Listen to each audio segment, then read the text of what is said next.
Aš esu Evaldas Vyčinas, visi mane pažįsta turbūt, daugiau aš nieko nesakysiu apie save. Dūdmaišiu groju nuo maždaug 82 metų.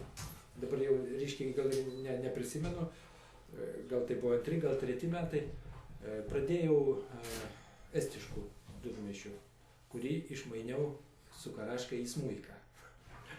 Karaškas, reiškia, patiko labai mano smuikas, buvo Vepšto tokio žemaičio nusikėlusio į Lygumo apylinkę, Lygumus tiksliau, tai Lygumuose pačiuose jis gyveno. Ir 20 smuikų yra padaręs tas Vepštas ir iš tikrųjų tie smuikai mes su Kalibatu nuvažiavom ir išprašėm po 2-3 smuikus, o ten buvo dar daugiau. Ir aš aprašiau jo tos visus, reiškia, įrankius. Vieną įrankį man jis padovanojo, nes jau jis nebedarė tų smuikų, jau buvo per senas, jau 80 su viršų metų. Vat ir parsivežiau tos smuikus ir kai pamatė Karašką, tiesiog amo neteko, jis labai užsinorėjo ir jam negaila buvo dūdmaišio. Man kažkaip tada pasirodė, kad gal dūdmaišis man reikalingesnis. Dabar man gaila to smuiko ir tiek to dūdmaišio, bet jau nebeapsimainysi. Tai buvo estų darbo dūdmaišis su 2 burdonais ir burdonai buvo padaryti Karaškos tėvo, vargonų meistro. Nes jisai sugrojo tos burdonus, tai tada tėvas iš naujo padarė ir tokius, tokio pavyzdžio padarė, kaip šičia va, matote, reiškia, buvo tokiu. Tik tai šitų, reiškia, ragų nebuvo. Buvo tik tai ta detalė, kad tekintas su įdubimais tokiais. Tai toks buvo dūdmaišis. Per savo gyvenimą sugrojau gal 10 ar 12 dūdmaišių maždaug, nes jie visi labai greitai sueidavo tie maišai dažniausiai. Estiški maišai iš, reiškia, klijuonkės, tai vadinamas klijuotės, reiškia, daryti būdavo. Ir Latvijai tada tuo metu grojo, dar joks Jansonas negamino, Latvija irgi pirkdavo iš to paties esto gyvenusio Valgoj arba Valka, estiškai Valga, latviškai Valka. Tai reiškia, nuo 78 iki 80 kelintų metų, tai pagrindinai visi grojo tais estiškais dūdmaišiais. Jie labai nebrangiai kainuodavo, ten 100 rublių ir dūdmaišis tavo. Nebrangiai.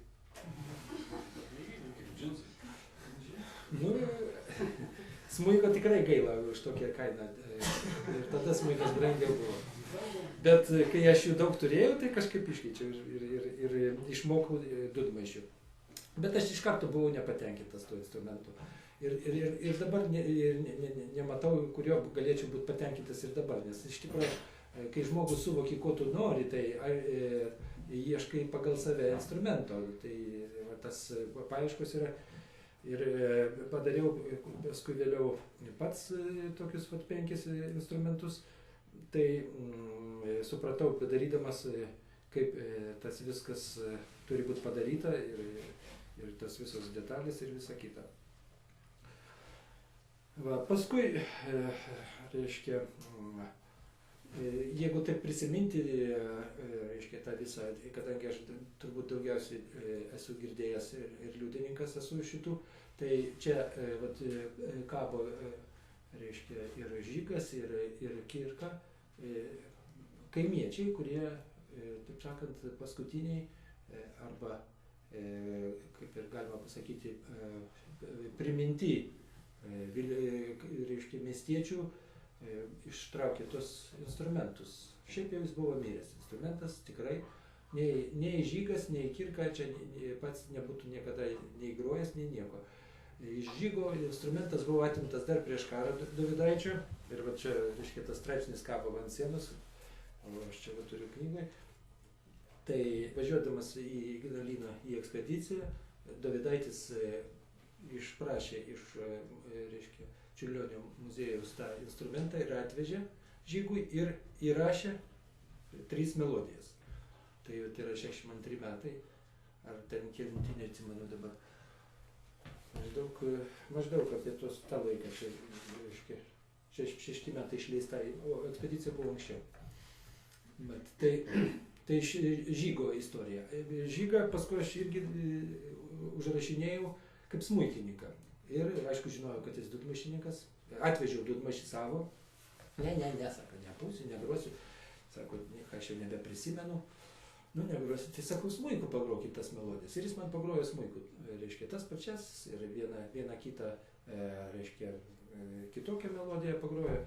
Tai va, tai žygas, reiškia, užrašinėtas ir Dovydaičio, mano ir gal ir daugiau dar yra.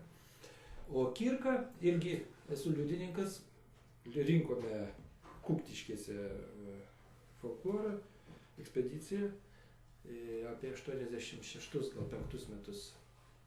Ir aplankėm tokį harmonikų meistrą Ryliškį, Saldutiškėje. Ir žiūriu ant stalo pas jį dūdos gabalai guli. Ir melodinė, ir burdonas. Maišo nėra. Sakau, kas čia dabar? Sakau, iš kur čia? Ai, čia toks vargonininkas Kirka atvežė, sako, padaryk liežuvėlius, žinai. Ir žiūriu, jau jis padaręs vienam liežuvėlį, kaip ir harmonikai, varinį. Sakau, tai manot, kad veiks? Nu tai taip, aš pabandžiau iš burnos papūsti, nu veikia, viskas turbūt, bet toks garsas, toks mizernas. Ir iškart supratau, kad labai jautrus, jisai toks, nu, iš karto prisiploja. Nu ir paskui parvažiavęs į Vilnių papasakojau Fokui, Fokas prisiskreto, sako, važiuojam ir pas šitą Ryliškį ir pas Kirką. Tai aš dar Kirkos nepažinojau, tai sėdam į mašinytę ir nulėkėm, aplankėm į Ryliškį. Tai aš Ryliškį uždaviau tiesą padaryti bandurėlį, palikau pavyzdį, tai jis man padarė tokį bandurėlį, bet jis nesugebėjo užlenkti to liežuvėlio. Tiesus buvo liežuvėlis, nu, tai sunku skambinti buvo ir labai greit nulūžo. Ir to bandurėlio neliko. Tai tas Ryliškis prisidėjo prie 2 instrumentų šiokio tokio, reiškia, prikėlimo. Ir tada nuvažiavom pas Kirką, jau ta dūda buvo padaryta, Kirka pabandė pagroti, aš irgi pabandžiau jo tų dūdmaišių pagroti, supratau, kad labai sunku groti, nes tie liežuvėliai buvo silpnoji dalis, reiškia, labai jautrus ir burdoninis liežuvėlis labai kilnojusi, tik stipriau papūtį ir tik taip kaip Latvijos grojo, reiškia, tik tai dar baisiau, reiškia, toks bagavimas baisiau. Ne, tai dūdmaišis tam yra padarytas, kad jo nereikia maigyti ir pulsuoti, nes jo grožis ir yra, kad burdonas lygus, o ten, reiškia, melizmų pagalba reikia žaisti, o ne pulsavimo. Yra pasaulyje šiek tiek, bet labai tai yra, reiškia, mažai kas, reiškia, pulsuoja iš tikrųjų. Čia noras, reiškia, kažkokią artikuliaciją įnešti, noras, reiškia, šiek tiek tą dūdmaišį pagyvinti jo tą stilių, ypač šokiuose. Tai vat tiek, reiškia, apie tuos bandymus prikelti tą dūdmaišį. Nu ir dar tiesa, Kirka, reiškia, dalyvavo apžiūroj ir jam nepasisekė labai pagroti, Lazdijuose tai buvo. Ir pradėjo groti, tas burdonas užkiūro, tai tada jisai kažkaip tai nustojo, tada vėl pradėjo groti, burdonas jau atsigavo, bet kaip dėjo, visiškai ne tą toną, kokį jis norėjo, ten kakofonija baisi buvo. Nu ir visi tik juokėsi, niekas nieko nesuprato ir jis labai supyko. Vargonininkas vis tik tai garbingas žmogus, žinai, čia juokėsi iš jo to meno. Nu ir kaimiečiai, žinai, Lazdijuose, ką jie supras. Nu, aš nuėjęs ir raminau, sakau, pirmą kartą nepavyko, kitą kartą geriau bus, ne, jisai sako, daugiau aš netrauksiu ir negrosiu. Bet jis grojo turbūt tenais iš Kirdeikių, jis yra. Jo, jisai grojo, pas save ten grojo, vis tiek jisai, gal ten pusę. Taip. Taip. Jo, jisai paskui atsigavo po metų ir grojo, vėl įsitraukė, matyti. Liežuvėlius padarė dabar plasmasinius. Dar geresnius, jo.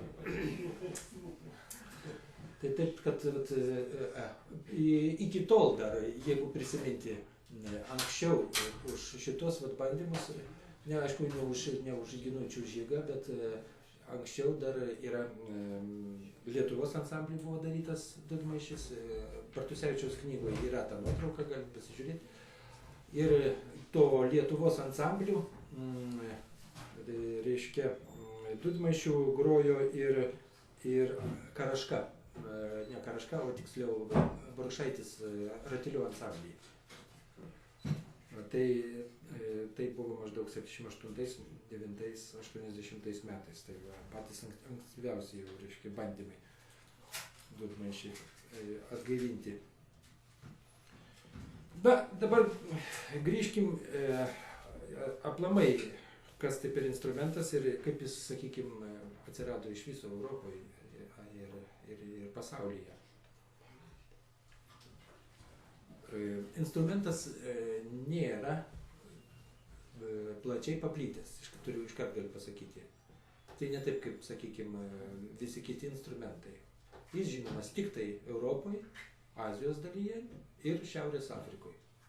Visur kitur, kur jisai jau paplito, tai čia jau, aišku, Amerikoje, čia škotai, airiai nusivežė ir taip toliau. Tai jau naujos, taip sakant, tradicijos. O senasis plotas yra vienintelis tik tai labai nutolęs taškas, tai yra škotai ir airiai. Bet paaiškinimas yra labai paprastas, tai yra keltų kelionės. Keltai iš Mažosios Azijos perskrodė visą Europą ir taip sakant, nusinešė ir sudarintą dūdmaišį.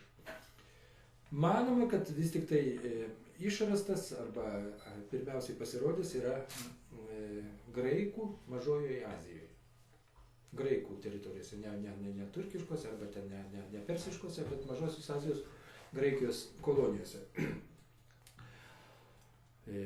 Aš turiu graikiško pavyzdį iš tokios knygelės, tai aš nepasiėmiau, bet iš tikrųjų manoma, kad maždaug tuo pat metu, kaip ir hidraulis Aleksandrijoje, taip ir dūdmaišis, reiškia, atsirado Graikijoje. O jau Romos imperijoje jau yra ir šaltinis, tai yra, reiškia, Neronas mėgo groti dūdmaišiu, taip yra pasakyta. Čia ir Kurtas Zaksas apie tai rašo ir iš to tik pasakyta, kad jis pūtė į maišą. Utrikuliarum, ten toks, reiškia, terminas yra choralum et utrikuliarum. Na ir jisai sako, kad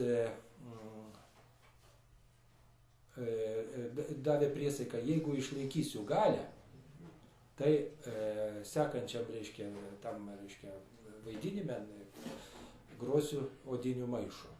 Žaidynėse, reiškia, grosiu odinių maišų.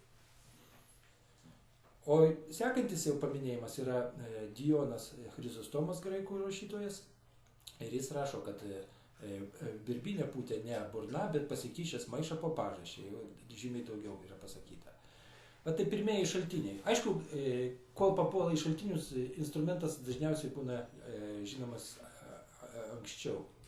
Ir tai yra, reiškia, dar prieš mūsų erą ir mūsų eros maždaug laikotarpiu. Tai yra. Ir po truputį jis plinta į visas pusės, bet ne toliau Indijos. Indijoje yra, reiškia, paskutinis taškas, kur yra paplitęs dūdmaišis. Ir aš manau, kad čia gali būti irgi paaiškinimas labai paprastas. Kaip žinoma, reiškia, makedonietis siekė Indiją ir greičiausiai su makedoniečiais, kurie ir dabar yra labai geri dūdmaišininkai, tas instrumentas ir pasiekė Indiją. Ir, taip sakant, ten įsitvirtino, bet toliau jis nenuėjo. Dabar visai nesenai šitą buvau susidomėjęs labai tais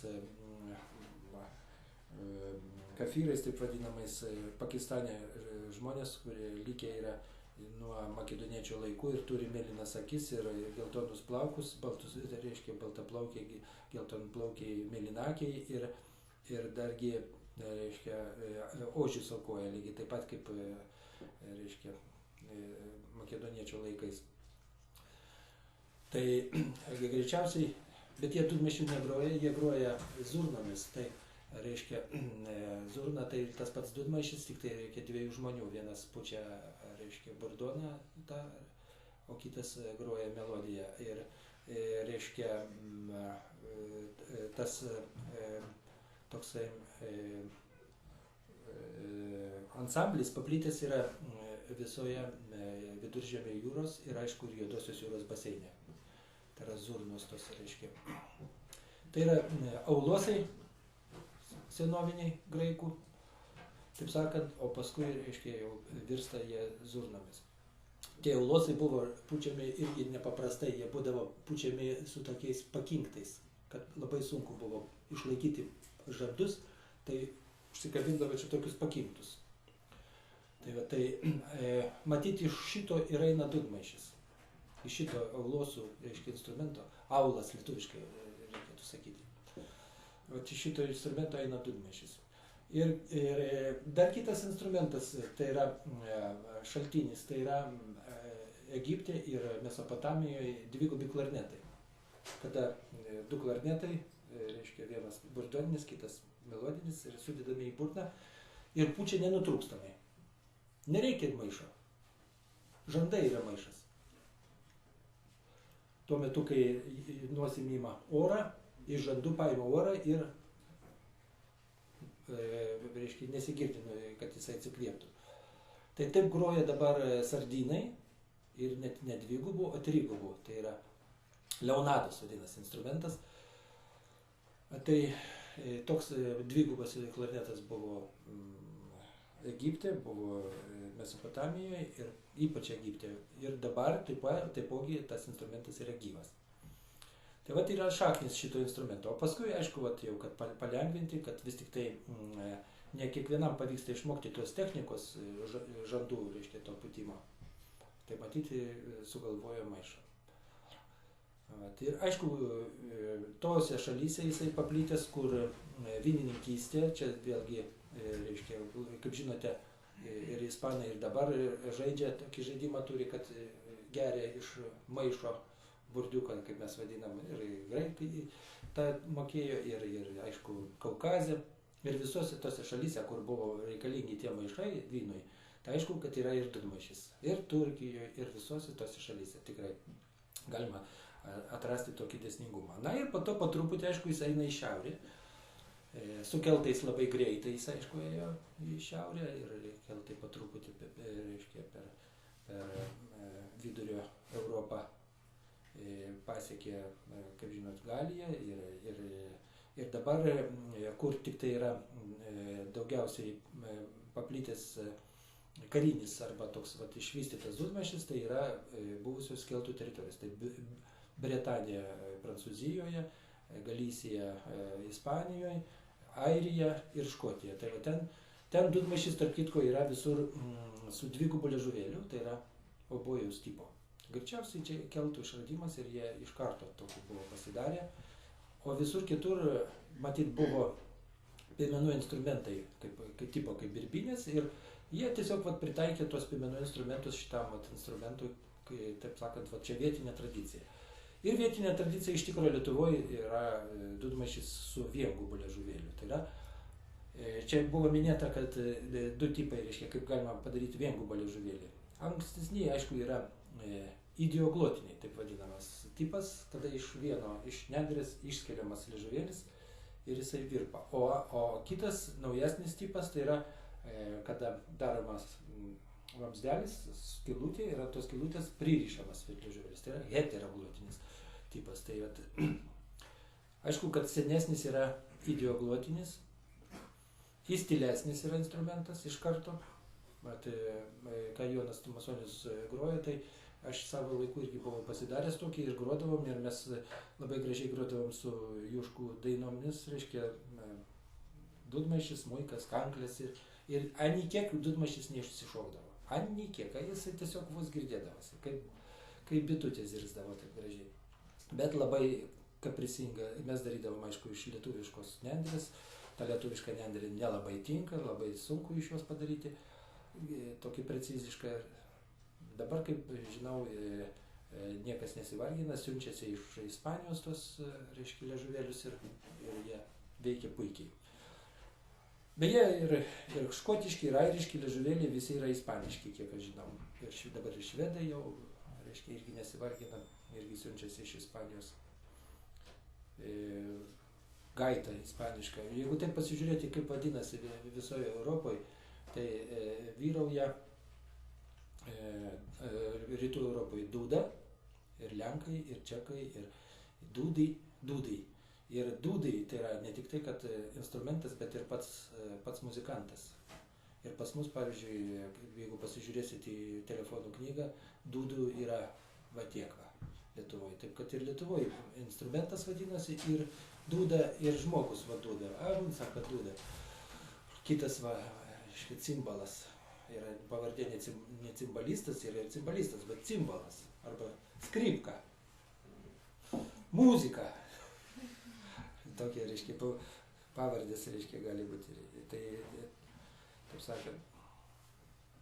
Dabar šaltiniai. Čia vat, daugelis išvardinta. Bretkūno žodynėlis prie Biblijos vertimo. 1.5.80. Ir, reiškia, pasakyta, kad tai yra dūda raginė arba murenka, reiškia, išversta iš vokiško Zapfeife. Tarp kitko, dūdmaišis kaip atsirado, kaltas karaška. Aš taip biskį šokinėjau, bet iš karto prisiminiau, paskui, kad čia pas mane tekste nėra, tai aš vakar prisiminiau, kad jums svarbu žinoti. Reiškia, kaime niekas nevadino dūdmaišių, čia nereikia net ieškoti, niekur nerasit tikrai. Ir, kaip žinot, angliškai yra atvirkščiai. Maišdudis. O vokiškai Zapfeife. Ir išversta aiškiai iš vokiško. Taip sakant, dūdmaišis. O, reiškia, pasaulyje yra, reiškia, maišdudis. Ir, pavyzdžiui, Latvijoje somos yra pavadinimas vienas. Ir pas Juškas yra somos. Buvo dūdas, somos. Tai gali būti dūdas, kad dar ne kitas instrumentas, o somos, tai jau tikrai maišas. Tai latviškai somos ir maišas. Na, vėliau pretorijus ir įdeda, reiškia, muzikantą, kuris pritarė gaiduko šokiui. Tai 2 burdonų dūdmaišis. Tai yra, reiškia, 17 amžius. Po to eitų recesus generalis, kur yra vizitacija Istenburgo apylinkė, tai dabartinis Rūtis. Tas vizitatorius rašo, kad prieš pamaldas renkasi vestuvininkai ir dūdomis ir būgnais trukdo pamaldas. Nu, jie atseit atvažiavo vestuvininkai, laukia, kol baigsis pamaldos ir tada bus vestuvės. Ir jie ten saugroja aikštį miestelio. Ir kad tai yra netvarka, vokiečiam aišku tas labai nepatiko. Tai lygiai taip pat kaip Latvijoje girdėjote, tai lygiai taip pat ir čia Prūsijoje buvo draudžiama ir dūdos, reiškia, laužomas, taip ir parašyta, dūdas reikia sulaužyti, būgnus prakiurdyti, kad daugiau to nebūtų.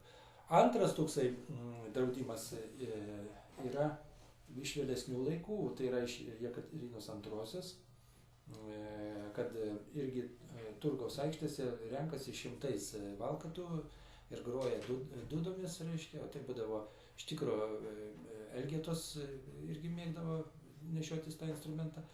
Ir irgi reikia šitą uždrausti ir greičiausiai per tuos du, vienas iš mažosios Lietuvos, kitas iš rytų Lietuvos, tam instrumentui prisidėjo prie jos smarkaus nykimo. Tie abu du draudimai.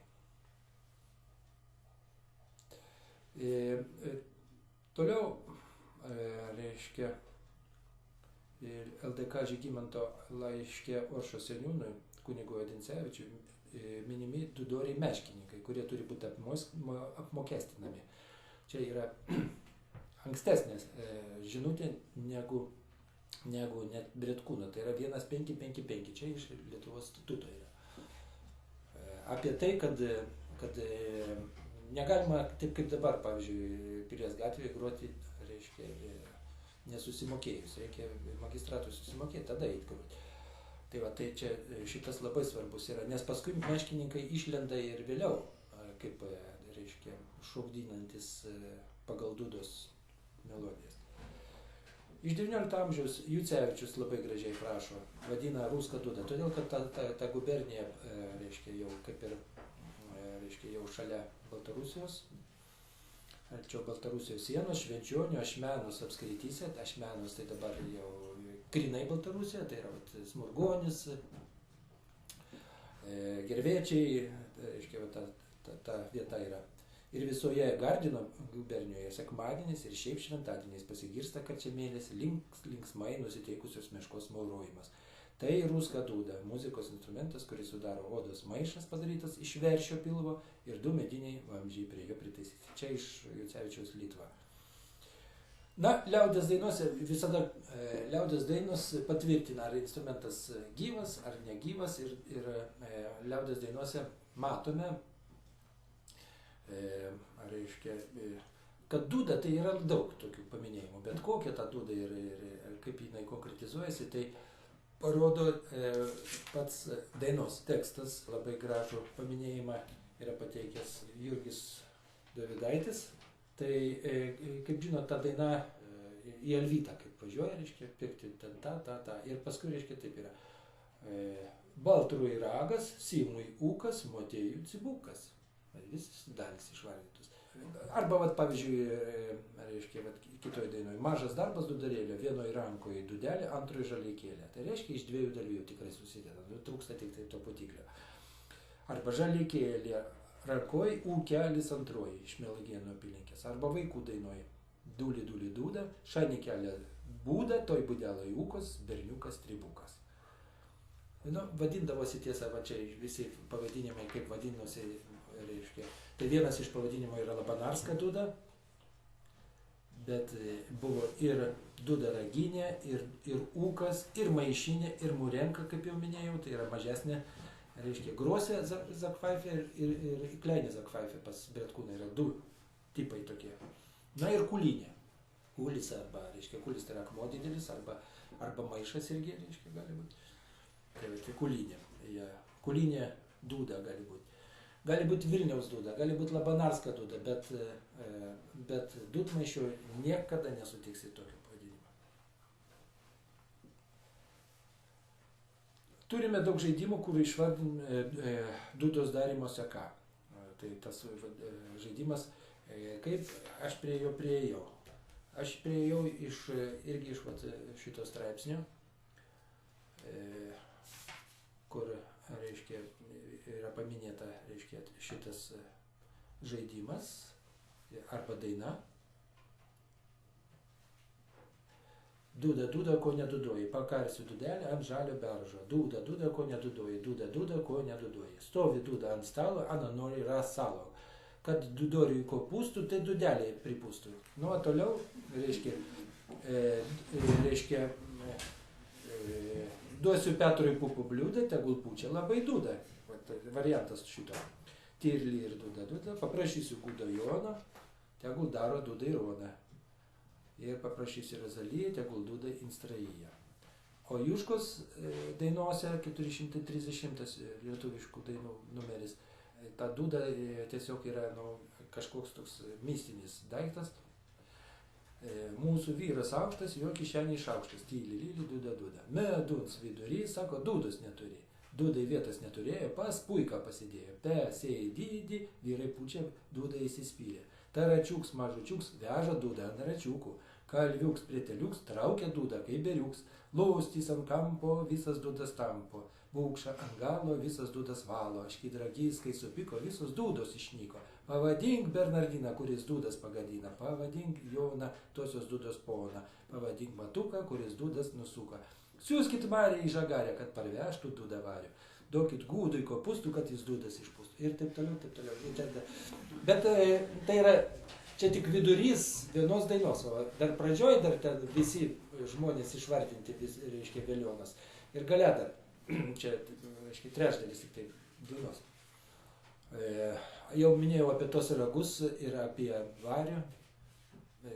Matome iš muziejinių pavyzdžių, kad buvo kaustyta ir dabar jau vėliausiai tai yra švynų, bet greičiausiai buvo tos pyptės, buvo kaustytos ir sujungimai.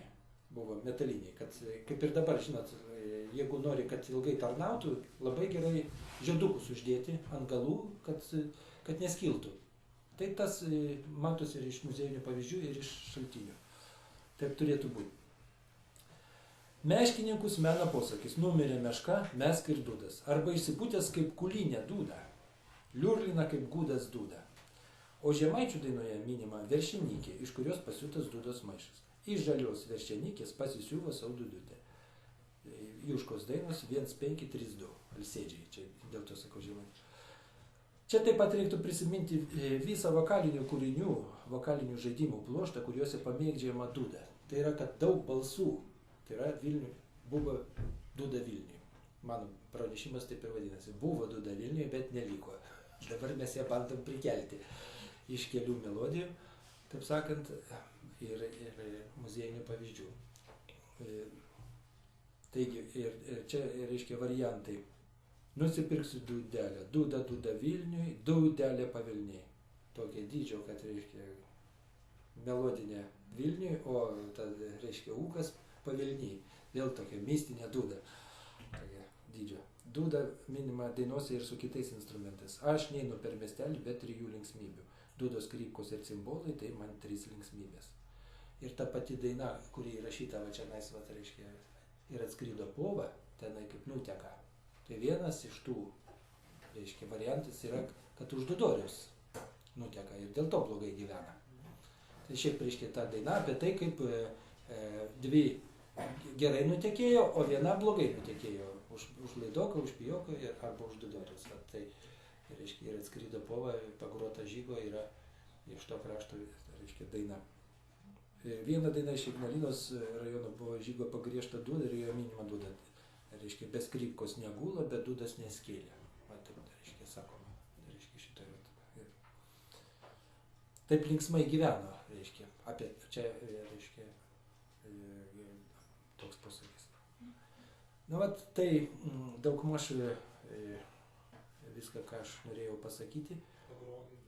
Pagrosiu, būtinai pagrosiu. Dar aš tik tai prisiminiau, kad mane daug kartų klausinėjo, ką reikia groti dūdmaišiu Lietuvoje. Na, jau pasakiau, kad, reiškia, 3 melodijos iš žygo, aš ten viskai papildžiau.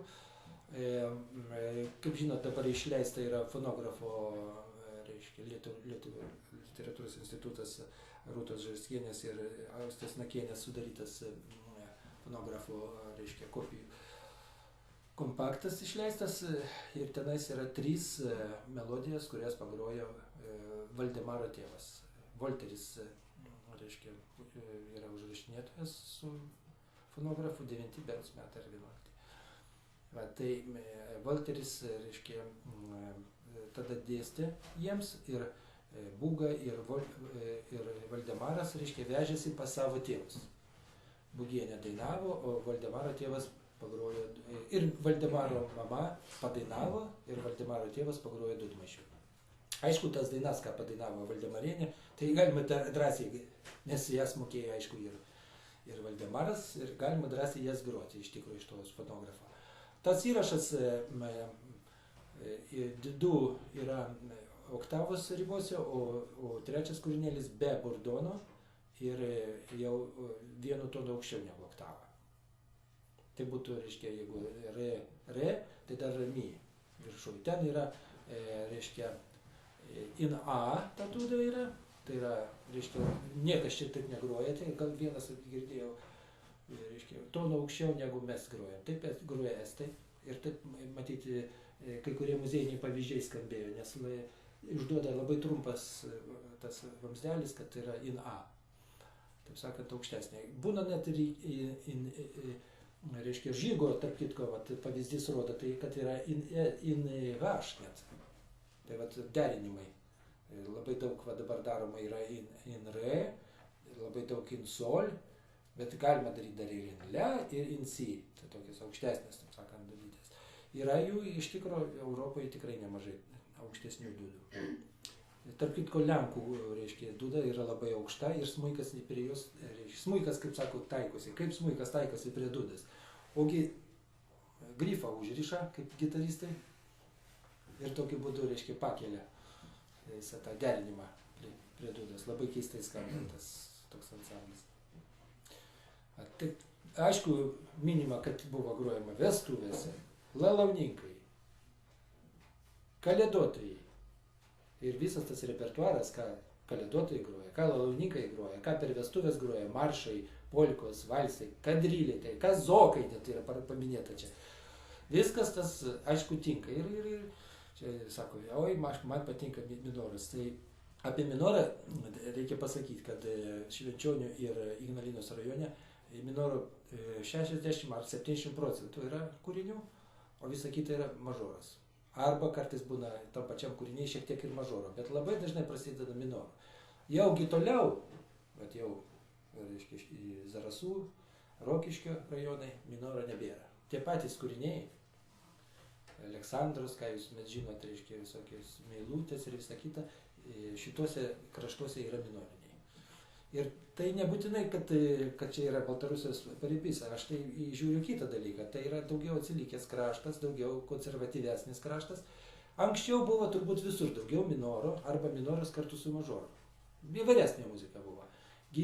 Kuo vėliau, to, reiškia, ta muzika degraduoja ir virsta iš tikrųjų vyraučiai tokia, linksma labai. Tai vat, dabar bandysiu. Mano dūdmaišis iš tų laikų, kaip aš dar dariau, reiškia, tos 5 savo dūdmaišius, viduje yra, reiškia, ta ne oda, o klijokė. Tarp kitko, aš esu daręs, reiškia, tokį tipą, vat, kaip latviškas, reiškia, ožiukas buvo, Klaudijus, tokia poetė rado savo Kriaunuose kaime ir jinai laikydavo ožkas ir ožiukus, bandelė tokia pasitė būdavo. Tai vieną rudenį nuvažiavo, nudyrė kailį ir lygiai taip pat, reiškia, plaukais į viršų aš padariau. Bet daroma yra atvirkščiai, plaukais į vidų, reiškia, ir taip, kad vat, drėgmė nemaišytų tam grojimui, tai tie plaukai labai gerai vidui. Ir tokį aš turiu bulgarišką, tai tenais yra plaukais į vidų. O šiaip, reiškia, tas, taip kaip pasakoja, taip pat ir padarytas. Tai yra 2 būdai. O šitas antrasis būdas, tai yra kaip skilvį primena, ką iš čia primena toks pusę tą maišo. Tai yra, reiškia, iš odos, reiškia, ir susiūtas. Anas yra žymiai geriau. Reiškia, tas maišas iš tikrųjų turi, reiškia, labai natūralų tokį tvarkingą maišą.